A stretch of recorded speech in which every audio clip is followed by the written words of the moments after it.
Orang bilang gagal, Tuhan bilang belum. Ada kasih karunia di tengah-tengah situasi yang kita alami begitu peliknya. Dan Tuhan berkata dia akan melimpahkan kekuatannya. Kekuatan untuk bertahan, untuk sabar, untuk berdoa, untuk bekerja, kekuatan untuk memulai dari reruntuhan, kekuatan untuk membangun apa yang sudah nggak ada, kekuatan untuk melihat apa yang tidak kelihatan. The eyes of the Lord range through the earth to strengthen those whose hearts, Inggrisnya bagus ya, who are fully committed to Him. Orang yang full committed, itu yang dihargai Tuhan dalam proses ini. Kesungguhan mencari Tuhan, belajar menghadirkan kerajaan Tuhan di tempat kerja kita masing-masing. Dan jangan lupa, salah satu komitmen kita di program Sukses Sejati ini adalah komitmen untuk mempersiapkan warisan bagi generasi berikutnya. Itu juga perlu komitmen, nggak hidup asal-asalan. Kalau saya mau berbuat benar, karena saya tahu ada generasi berikut yang menunggunya. Kalau saya belajar dari dosa dan kegagalan saya memperbaiki diri satu langkah demi satu langkah, karena saya tahu saya tidak mau meninggalkan nama buruk buat generasi berikutnya. Nah saudara, banyak orang-orang second generation waktu saya tanya, kenapa nggak terusin bisnis papa mama? Pusing om, banyak hal yang nggak sesuai dengan aturan main, saya nggak mau terima sampahnya, nanti saya jadi masalah. Sebenarnya anak-anak itu bukan nggak cinta, nggak respect orang, nggak berterima kasih sama orang tuanya. Cuma mereka nggak tahan pola orang tua membangun bisnis itu tidak genas, sehingga mereka ketika terima warisan bisnisnya justru bukan merasa sukacita, tantangan, merasa jadi beban berat. Jadi ketika Anda perbaiki proses, Anda perbaiki SOP, perbaiki aturan main, banyak sekali yang berkata ingin benahi pajak, karena Anda nggak mau meninggalkan sampah pajak Anda kepada generasi berikut, diperiksa, direpotkan, bahkan bisa kena pidana nanti ke depannya. Kita mau mempersiapkan sebuah bisnis yang kalau anak terima itu, generasi berikut terima, mereka berkata, thank you, ini adalah sesuatu hadiah terbaik yang diberikan buat saya. Bukan berarti nggak ada masalah, tapi masalah yang dihadapi mereka itu pertempuran bisnis yang strategi, bukan yang pelanggar aturan, sehingga mereka merasa dibebani dengan kewajiban masa lalu yang dibebankan kepada mereka. Amsal 13:22 berkata, orang baik, bahasa aslinya ada yang bilang bukan sekadar meninggalkan, prepare, mempersiapkan warisan, mempersiapkan yang terbaik bagi anak cucunya.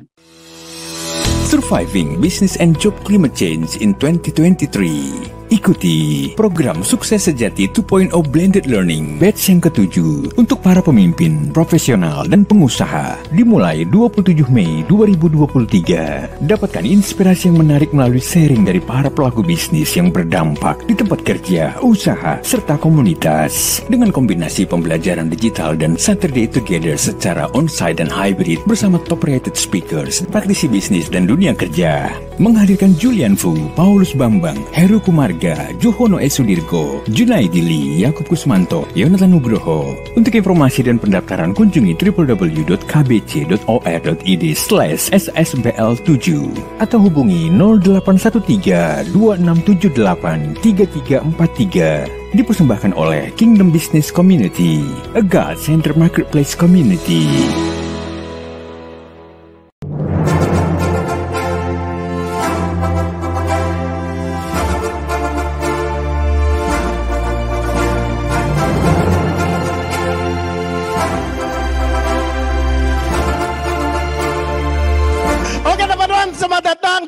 Saturday Together yang keempat ya, dan kita akan sama-sama hari ini belajar mengenai warisan, bukan cuma warisan ya, tapi warisan yang berkelanjutan ya.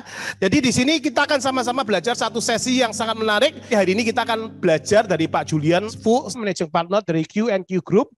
Ya, beliau juga ketua umum ya di DPP KBC Indonesia. Jadi beliau sangat memberkati kita dan sangat menolong kita untuk bisa mengerti dengan benar apa yang sebenarnya harus kita wariskan sama-sama. Ya, ketua umum Kingdom Business Community, Country Director dari Global Leadership Summit Indonesia, SR Advisor dari berbagai perusahaan nasional dan multinasional ya, dan pembicara nasional internasional tentang leadership, human capital development, dan marketplace ministry ya. Kita sama-sama sambut Bapak Julian Fu. Iya, terima kasih Pak Peter. Kita dalam suasana yang begitu katakanlah intens sekali ya, perjalanan Sukses Sejati dari awal sampai sekarang ini. kalau penghargaan nih mau diberikan adalah untuk diri Anda sendiri. Karena berarti Bapak Ibu semua punya satu kesadaran, punya satu tekad untuk investasi buat diri sendiri.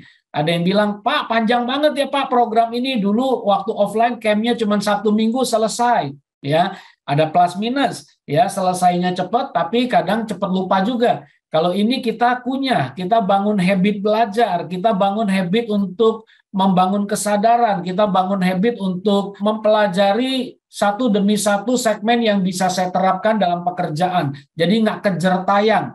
Dan semestinya kalau kita belajar nilai glory, L kita loyal to process, maka perjalanan Anda ini adalah sebagai sebuah latihan, sebagai satu kesempatan kita belajar loyal to process.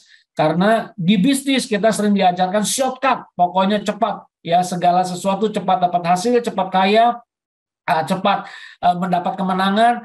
Hari ini saya banyak dapat telepon kiri kanan, WA kiri kanan, teman-teman yang dulu pengen cepat kaya, invest di kripto, ambruk semua sekarang. Ya, yang katanya kemarin kita ikut ada marketplace gathering dari KBC mengadakan 7 kota juga, mengingatkan teman-teman jangan ke susu ikut segala sesuatu tren yang katanya bisa membuat kita cepat berhasil, tapi kita melupakan bahwa Tuhan itu Allah yang memperhatikan proses. Karena kita belajar di KBC ini, kalau prosesnya benar, hasilnya pasti maksimal. Saya ulangi, ini supaya kita masuk di dalam benak kita. Kalau prosesnya benar, hasilnya pasti maksimal. Nah, saya ingin ajak Bapak Ibu sekalian melihat pergerakan kita masing-masing ya. Sudah muncul di layar Anda. Ini kita sudah masuk di dalam satu kesimpulan di akhir bagaimana kita bisa sama-sama menutup perjalanan kita secara proses belajar, secara proses kita bersama-sama menikmati modul 1 sampai modul ke-7, tetapi sebenarnya hari ini adalah perayaan. Ya, Pak Peter dengan teman-teman di Jawa Tengah yang mempersiapkan pertemuan tatap muka langsung, ini sebuah perayaan, sebuah celebration untuk mengutus kita kembali ke dalam tempat di mana kita berada, bekerja, melayani, supaya kita bisa mulai punya kekuatan untuk melangkah masuk lebih dalam ke dalam praktek di dunia kerja kita masing-masing. Biasanya kita kalau ngelihat sebuah acara selesai, anggaplah perayaannya ada sebuah momen di mana kita bisa bergembira bersama, bangga karena kita telah melewati proses ini dengan perjuangan yang luar biasa. Tapi saya ingin menawarkan, jangan cuman kita celebration itu seperti rame atau megahnya kembang api ya. Saya tidak ada masalah dengan perayaan dengan kembang api. Cuma problemnya kembang api itu paling bertahan 5-10, maksimal 20 menit. Bahkan tahun baru pun maksimal nggak bisa lama. Ya, biayanya mahal, ya wow-nya terasa, tapi kemudian selesai pertanyaannya yang tersisa apa? Asapnya, abunya, betul sekali.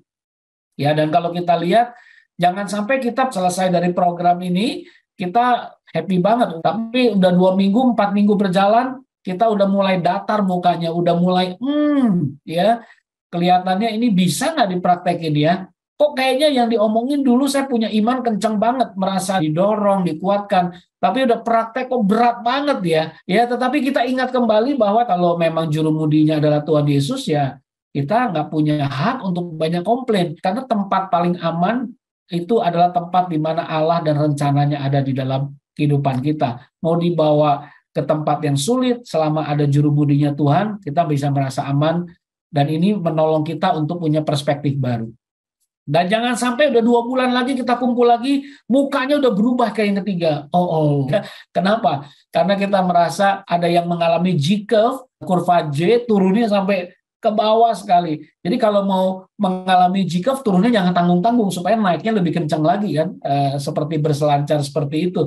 Kalau kita lihat, ya kami dari panitia memberikan acara penutupan ini tidak dengan gegap gempita, tidak dengan api yang seperti Anda biasa kalau ada pesta atau ada penutupan, kita seru ya, it's okay, nggak ada salah. Tapi kami mengingatkan yang harus dilakukan adalah menjaga api.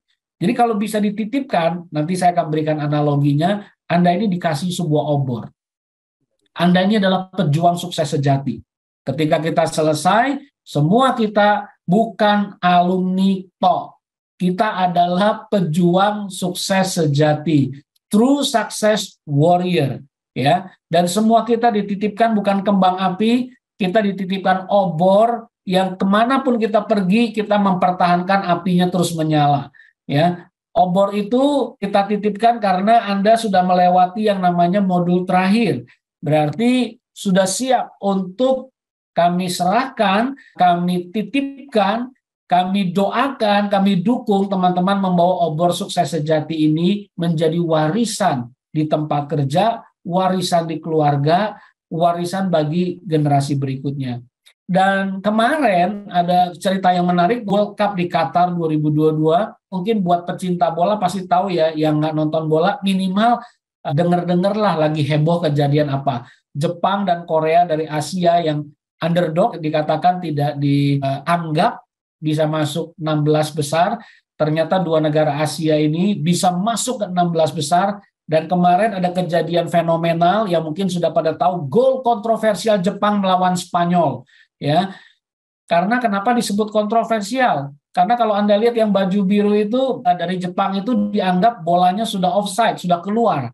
Dari perspektif kita melihat gambar, bolanya kelihatan keluar ya dari garis, tapi dinyatakan menang, dinyatakan masuk oleh wasit, bahkan wasit menghentikan pertandingan beberapa menit menunggu teknologi video, teknologi rekaman itu untuk memberikan bukti bahwa bola ini masih sahih, masih masuk, belum keluar seutuhnya, dan golnya itu tercipta. Nah, waktu saya lihat juga ini bola kelihatan keluar ya, gambar sepintas dari horizontal begitu. Tetapi ternyata mereka menggunakan teknologi namanya VAR, Video Assisted Referee, atau juri dari pertolongan rekaman teknologi video.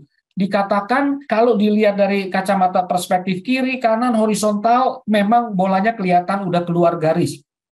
Tetapi ada sesuatu yang menarik, ini kalau nggak ada perubahan ya, kalau nggak ada perubahan, yang menarik adalah katanya yang sah itu adalah pandangan dari atas. Jadi teknologi rekaman dari atas itu yang dianggap sah. Kalau dari atas Anda lihat yang di kanan itu, ternyata kalau dilihat dari kiri, bukan dari atas kelihatan keluar. Tapi kalau lihat dari atas, bayangan bolanya dan juga keutuhan bola itu belum keluar seluruhnya dari garis, mepet pinggir. Detik terakhir, hal yang mustahil sudah di luar kendali, sudah semua orang bilang pasti gagal, tetapi ketika dilihat dari atas, itu sah, gol membawa kemenangan bagi Jepang. Saya waktu membaca kisah ini, membaca sebuah kisah yang mengharukan ini, karena katanya Jepang itu kan orangnya dingin ya, empati kurang. Sampai di jalanan Jepang katanya mereka biasa nggak pernah tuh ada kehangatan pelukan, sambil tos, sambil ini. Ternyata bisa merubah sebuah budaya negara yang tadinya kaku, yang tadinya nggak ada kehangatan, bisa bersatu merayakan kemenangan mereka.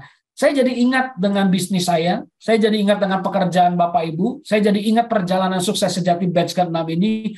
Boleh jadi dikatakan Anda udah segala upaya dicoba, kelihatannya sudah udah lewat ya, nggak akan bisa goal. Tapi jangan lupa, ini seperti teknologi VR, mata Tuhan itu lebih canggih dari teknologi video. Mata Tuhan itu lebih canggih dari rekaman teknologi secanggih apapun yang dipakai FIFA di World Cup ini. Ya, 2 Tawarik 16 ayat 9, karena mata Tuhan menjelajah seluruh bumi, berarti termasuk pekerjaanmu, kantormu, kantor saya, kantor kita, untuk melimpahkan kekuatannya kepada mereka yang bersungguh hati terhadap Dia. Orang-orang yang ikut dalam SSBL 6 ini bukan sekedar ikut lulus, orang-orang yang belajar bukan sekedar kejar tayang 80% selesai. Setiap peserta yang menaruh hatinya, perhatiannya, energinya fokus untuk bertumbuh. Percaya dengan ayat ini, Tuhan itu matanya tertuju kepada kita yang bersungguh hati kepada Tuhan. Ngapain? Karena Tuhan ingin lihat dari atas. Orang bilang gagal, Tuhan bilang belum. Orang bilang udah keluar offside, Tuhan bilang mepet, masih bisa. Ada kasih karunia di tengah-tengah keterbatasan. Ada kasih karunia di tengah-tengah situasi yang kita alami begitu peliknya. Dan Tuhan berkata Dia akan melimpahkan kekuatannya. Kekuatan untuk bertahan, kekuatan untuk sabar, kekuatan untuk berdoa, kekuatan untuk bekerja, kekuatan untuk memulai dari reruntuhan, kekuatan untuk membangun apa yang sudah nggak ada, kekuatan untuk melihat apa yang tidak kelihatan. The eyes of the Lord range through the earth to strengthen those whose hearts, Inggrisnya bagus ya, who are fully committed to Him. Orang yang full committed. Anda yang masuk top learners full committed. Anda yang belajar sungguh-sungguh full committed. Anda yang tulis komitmen bersama-sama dengan para fasilitator, itu yang dihargai Tuhan dalam proses ini. Bukan kelulusannya, bukan penyelesaian program tok, tapi kesungguhan mencari Tuhan, belajar menghadirkan kerajaan Tuhan di tempat kerja kita masing-masing. Dan jangan lupa, ya, salah satu komitmen kita di penghujung program Sukses Sejati ini adalah komitmen untuk mempersiapkan warisan bagi generasi berikutnya. Itu juga perlu komitmen, nggak hidup asal-asalan. Kalau saya mau berbuat benar, karena saya tahu ada generasi berikut yang menunggunya. Kalau saya belajar dari dosa dan kegagalan saya memperbaiki diri satu langkah demi satu langkah, karena saya tahu saya tidak mau meninggalkan nama buruk buat generasi berikutnya. Nah, saudara, banyak orang-orang second generation, waktu saya tanya, kenapa nggak terusin bisnis papa mama? Pusing om, banyak hal yang nggak sesuai dengan aturan main, saya nggak mau terima sampahnya, nanti saya jadi masalah. Sebenarnya anak-anak itu bukan nggak cinta, nggak respect orang, nggak berterima kasih sama orang tuanya. Cuma mereka nggak tahan. Pola orang tua membangun bisnis itu tidak genah, sehingga mereka ketika terima warisan bisnisnya, justru bukan merasa sukacita, tantangan, merasa jadi beban berat. Jadi ketika Anda perbaiki proses, Anda perbaiki SOP, perbaiki aturan main, banyak sekali yang berkata ingin benahi pajak, karena Anda nggak mau meninggalkan sampah pajak Anda kepada generasi berikut, diperiksa, direpotkan, bahkan bisa kena pidana nanti ke depannya. Kita mau mempersiapkan sebuah bisnis yang kalau anak terima itu, generasi berikut terima, mereka berkata, thank you, ini adalah sesuatu hadiah terbaik yang diberikan buat saya. Bukan berarti nggak ada masalah, tapi masalah yang dihadapi mereka itu pertempuran bisnis yang strategi, bukan yang pelanggar aturan, sehingga mereka merasa dibebani dengan kewajiban masa lalu yang dibebankan kepada mereka. Amsal 13:22 berkata, orang baik, bahasa aslinya ada yang bilang bukan meninggalkan, sekedar meninggalkan, prepare, mempersiapkan warisan, mempersiapkan yang terbaik bagi anak cucunya. Tetapi kekayaan orang berdosa disimpan bagi orang benar. Buat Bapak Ibu yang sudah selesai program ini, saya cuma ingin refresh kembali, ingat, ngomong kekayaan, gitu, ingat di otak kita, jangan cuma harta keuangan. Kita sudah dititipkan 6 harta ini. Jadi kalau baca ayat ini, mesti berkata, Tuhan thank you. Saya belajar modul warisan ini, saya perlu prepare kepada anak cucunya. Anak cucu atau generasi berikutnya yang belum menikah berarti mentor, menti Anda atau anak yang Anda mentor, orang yang Anda mentor di tempat kerja maupun di komunitas. Ya, ketika Anda prepare warisan, maka Tuhan bilang hasilnya dapat bonus yang ayat B-nya, 13 ayat 22B-nya. Ketika Anda komitmen, Anda merencanakan, Anda betul-betul persiapkan warisan bagi generasi berikutnya, maka kekayaan orang berdosa disimpan bagi orang benar. Ya, banyak orang pengen ayat B-nya. Ya, wah bagus nih, kekayaan orang berdosa disimpan bagi orang benar. Tapi itu ada syaratnya, A-nya, bagi orang yang betul-betul mereka prepare, mereka merencanakan, mereka menghidupi, maka mereka akan dititipkan banyak berkat oleh Tuhan.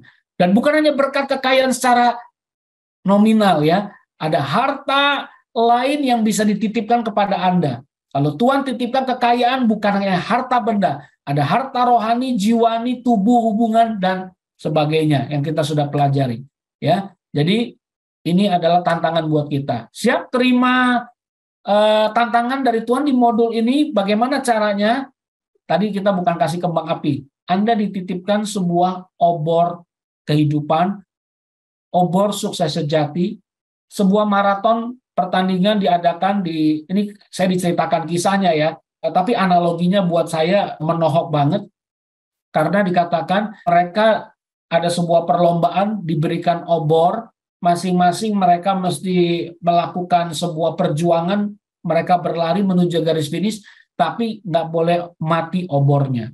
Ada seorang yang dia berlari lebih kencang, lebih semangat, lebih katakanlah all out daripada orang lain, Dia hajar semua satu demi satu, dia tinggalkan semua lawan-lawannya, dia berlari sekencang-kencangnya, dia masuk garis finish tapi nggak ada orang tepuk tangan. Kenapa? Karena salah satu syarat pertandingannya, Anda masuk di garis finish dengan obor yang tetap menyala. Saya lagi berdoa, berpikir, Tuhan, saya nggak mau seperti orang itu. Walaupun saya tentu banyak hal yang saya perlu perbaiki. Semua kita punya banyak kelemahan yang perlu kita perbaiki. Tapi kita berdoa supaya kita finishing well. Tuhan, saya nggak mau nanti saya mencapai garis finish, obor saya padam. Obor imannya padam, obor pengharapannya udah jatuh di pinggir jalan, ya obor kasihnya sudah dingin. Kita ingin berlari bersama-sama, Bapak Ibu dititipkan sebagai pejuang sukses sejati. Terima obor dengan iman, dan katakan, Tuhan, aku mau bawa obor ini tetap menyala sampai garis akhir. Aku nggak mau obor ini mati, dan saya tidak bisa memasuki garis finish dengan maksimal. Banyak orang berlari sekencang-kencangnya dalam bisnis, tapi nanti kalau Tuhan tanya satu hari buat kita semua, buat saya, obornya masih menyala nggak? Ya dititipkan Tuhan. Jangan sampai kita sendiri sudah bekerja keras, kita sendiri ditolak. Ya, banyak orang berseru kepadaku, Tuhan, Tuhan, tapi aku berkata, aku tidak mengenal mereka lagi, kata Tuhan, di garis finish. Nah, Bapak Ibu, Anda akan masuk kali ini ke tempat kerja, kembali ke rutinitas kita, masuk ke dalam zona perang kita, zona pertandingan lah bahasa saya, tentunya dengan satu tekad ya, Anda sudah punya yang namanya perisai sukses sejati. Anda akan bertemu masalah finance, cash flow, masalah SDM, masalah pelayanan, produk, digital, pasar, dan lain-lain. Kita akan berkecimpung melewati itu lagi buat yang berbisnis. Buat yang bekerja mungkin Anda ketemu lagi dengan kebijakan yang nggak sesuai, atasan yang nggak bisa Anda ikuti polanya, teman yang tidak mendukung, pekerjaan yang overload, ya kan? Anda akan masuk kembali ke dalam arena pertandingan kita. Ya, saya mau ajak kita merenungkan beberapa pemahaman ayat, karena kita setelah ini ada tamu spesial yang akan bersama-sama dengan kita untuk ngobrol santai tapi ngobrol seru ya. Nah, sebuah ayat dari 2 Raja-Raja pasal 6 ayat 8 sampai 17, kisah Raja Aram berperang melawan Israel. Raja Israel mendengarkan suara abdi Allah atau spiritual warrior. Jadi jangan berkata, ya Pak Julian, kalau jadi owner sih gampang ya bisa merubah sesuatu ya. Siapa bilang? Pak Paulus Bambang itu karyawan kok di Astra Group waktu beliau berkiprah sebagai profesional di sana. Beliau bukan pemilik langsung, tapi suara beliau didengar oleh atasan-atasan dia, oleh manajemen puncaknya. Anda tetap bisa menjadi pemberi pengaruh, sekalipun Anda bukan orang nomor 1. Bahkan kita banyak mendengar betapa banyaknya pemimpin mendapatkan inspirasi, mendapatkan pengaruh dari orang-orang di sekitarnya, bahkan anak buahnya. Contohnya Raja Israel mendengarkan suara abdi Allah, mendengarkan namanya Elisa ini. Ayat 9, tetapi abdi Allah menyuruh orang kepada Raja Israel mengatakan, awas, jangan lewat dari tempat itu, sebab orang Aram sudah turun menghadap ke sana. Sebab itu Raja Israel menyuruh orang-orang ke tempat yang disebutkan abdi Allah kepadanya. Demikianlah Elisa memperingatkan terus-menerus katanya. Bukan sekali 2 kali saja, berkali-kali Elisa menjadi pembisik, menjadi GPS, menjadi dashboard warning kepada Raja Israel, ini boleh lewat, ini jangan lewat, ini ada musuh. Padahal nggak tahu dari mana dia taunya, nggak ada teknologi sepak bola VAR tadi ya untuk merekam. Kedekatan, kepekaan, mendengarkan suara Tuhan, keyakinan, kejelasan bahwa Tuhan menyertai Elisa, itu yang Elisa sampaikan kepada Raja Israel. Lalu kata ayat 11, mengamuklah hati Raja Aram, dia pikir ada pembisik, orang yang bocorin rahasia, ada mata-mata spy, yang memberitahukan Elisa, siapa yang bisa memberitahukan kepadaku? Ini yang memihak kepada Raja Israel siapa? Ini cerita singkatnya. Dari ayat ini, ketika Anda nanti selesai dari program ini, mungkin salah satu latihan kita adalah, kita mesti yakin kalau kita ingin menghadirkan kerajaan Allah ke dunia kerja, kita sendiri harus punya pengalaman, berjalan bersama Tuhan, mendapat petunjuk Tuhan, mendengarkan suara Tuhan, memimpin kita. Karena Elisa bisa jadi pembisik. Enak ya kalau bisnis ada yang bisikin, ini boleh, ini jangan, ini oke. Kita pengen semua seperti itu. Tapi Elisa Dia bisa sampai seperti itu karena perjuangannya, membangun dirinya sebagai seorang pejuang spiritual. Ya, nah kalau kita lihat di ayat berikutnya, ketika Raja Aram tahu bahwa itu Elisa dan sudah ada orang-orang yang ingin mereka tangkap dari Raja Aram itu, ayat 15, ketika abdi Allah bangun pagi-pagi dan keluar abdinya Elisa, dia lihat kereta kuda dengan tentara itu semua udah mengelilingi kota itu. Bujangnya berkata padanya, celaka tuanku, apa yang kita perbuat. Ayat 16 kita baca, yang di onsite baca dengan suara lantang, yang online Anda kalau cukup nyaman, nggak mengganggu orang lain, bisa baca bersama-sama atau mulai dalam hati, silakan. Ayat 16 saya pengen kita jawab, kita baca dengan iman juga, supaya ini juga kita resapi. Jawab Elisa kepada abdi Allah tersebut. Ayat 16, 2-3. Jawabnya sama-sama apa? Jangan takut, sebab lebih banyak yang menyertai kita daripada yang menyertai mereka. Lalu berdoalah Elisa, ya Tuhan, bukalah kiranya mata supaya ia melihat. Maka bata bujang itu melihat, tampaklah gunung itu penuh dengan kuda dan kereta berapi di sekeliling Elisa. Sebenarnya ayat ini mengingatkan kita, siapapun alumni SSBL 6 ini yang berani ambil keputusan, berkata, Tuhan, aku mau taat.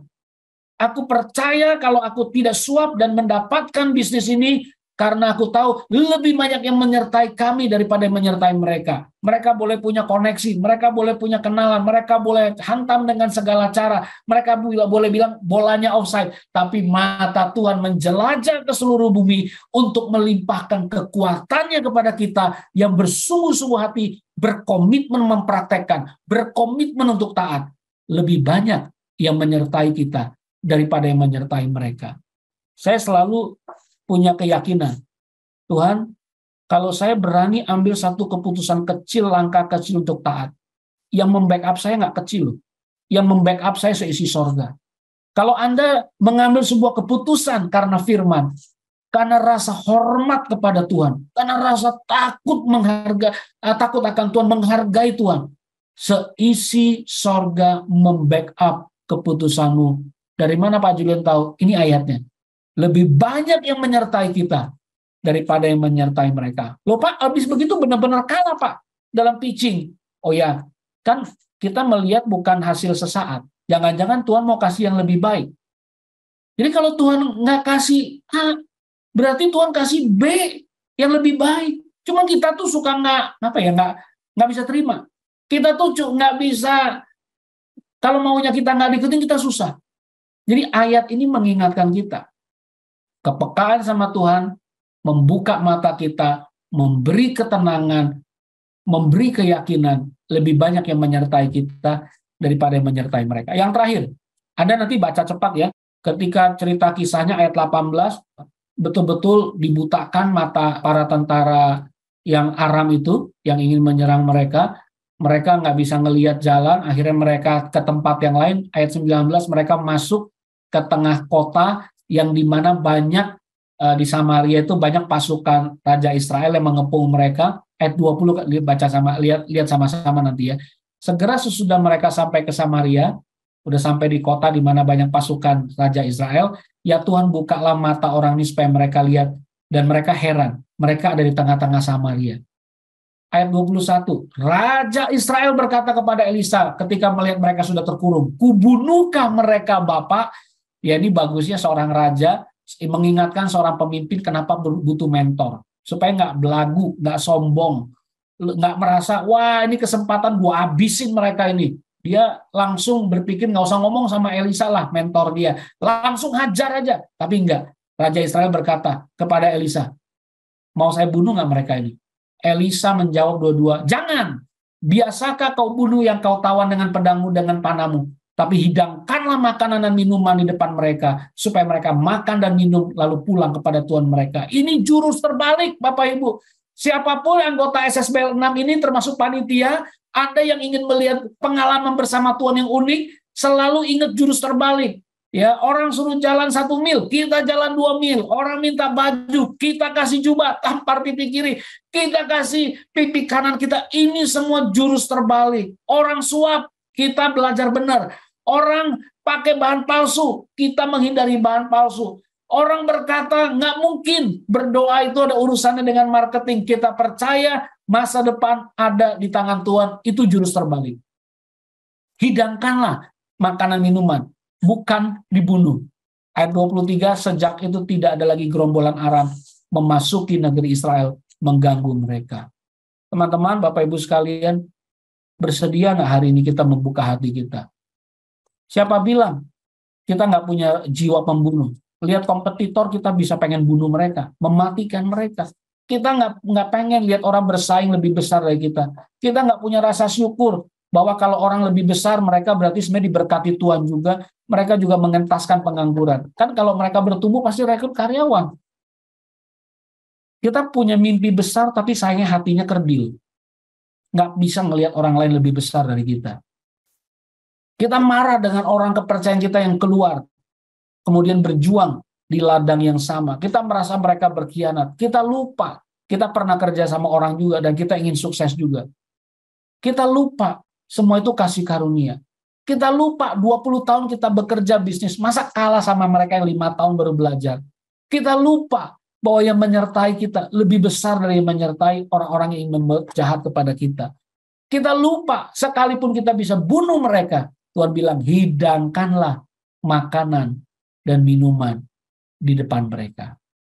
Kapan Anda undang traktir makan orang yang pernah melukai hati kita beberapa waktu lalu? Kapan kita hidangkan makan traktir mereka yang pernah kita anggap kompetitor dan bersahabatlah dengan mereka? Jangan-jangan banyak kolaborasi baru yang kita bisa kerjakan daripada kita berkompetisi mati-matian. Jangan-jangan tidak diganggu lagi, seperti ayat 23. Sejak itu, tidak ada lagi yang mengganggu mereka. Saya mau tutup segmen pengantar ini. Kesimpulan. Elisa pejuang iman yang luar biasa. Ada 3, katakanlah, kualitas yang dia punyai. Dia dekat dengan Tuhan sehingga selalu mendapatkan inspirasi ilahi. Kiranya program SSBL ini membuat Anda punya jeda mengingatkan. Nggak ada yang bisa dibanggakan 12 tahun, 15 tahun, 20 tahun ilmu kita. Masih dapat nggak inspirasi ilahi? Masih dapat nggak petunjuk ilahi?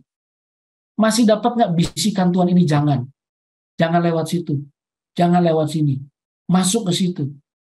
Masih dapat nggak ketenangan dan keyakinan iman? Kalah di proposal 1 ini bukan berarti proposal berikut saya kalah. Masih bisa membedakan arah nggak? Masih punya jurus terbalik nggak? Kiranya di SSBL ini betul-betul menolong Anda. Kita bawa pulang obor sukses sejati. Kita mendapat inspirasi ilahi. Kita tahu membedakan arah.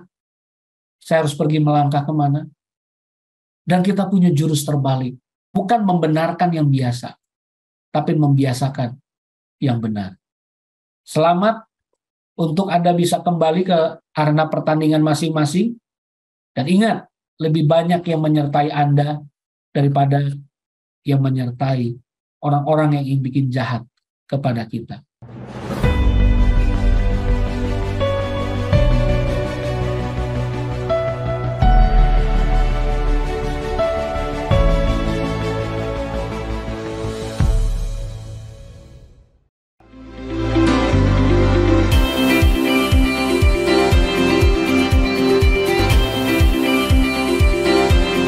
Riser and Podcast listeners, terima kasih Anda telah menyimak Rise Podcast Special Edition yang dipersembahkan oleh Kingdom Business Community. Harapan kami setiap episode Rise Podcast dapat menginspirasi Anda untuk terus mengalami transformasi dalam melakukan bisnis dan profesi Anda untuk tujuan yang mulia, membangun bisnis melalui manusia dan membangun manusia melalui bisnis. Kami mengajak setiap Anda dan perusahaan Anda untuk bergabung bersama kami dalam komunitas Kingdom Business Community. Secara bersama, kita bisa bertumbuh, berkembang, dan sukses, serta dapat berkolaborasi dalam gerakan kepedulian kepada sesama untuk Indonesia yang lebih baik. Untuk dapat bergabung, silahkan kunjungi website Kingdom Business Community di www.kbc.or.id atau hubungi Sekretariat Nasional KBC di 0817 131 257. Sekali lagi, www.kbc.or.id. Rise Podcast Kingdom Business Community. We podcast with heart. Sampai jumpa.